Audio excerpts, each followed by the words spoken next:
The goal with this activity is to really work the legs. Here's what you're going to do. You're going to need a box. You're going to need 2 kettlebells. You're going to rack the 2 kettlebells so they're touching like so, and they're resting in the crux of your elbow, just like this. And what I want to do is I want soft knees. I'm going to shift my weight back so it's heavy on the heels, but not so crazy, folks, that your toes come up. We don't want that. But you're going to shift heavy so the weight's on the heels.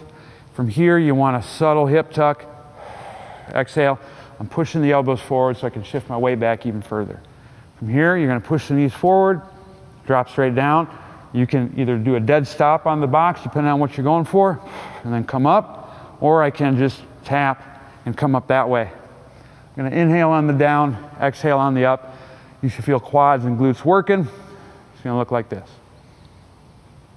And I'm pushing through the heels the whole time. As I finish, keeping the scoop, I don't want to arch the back like that.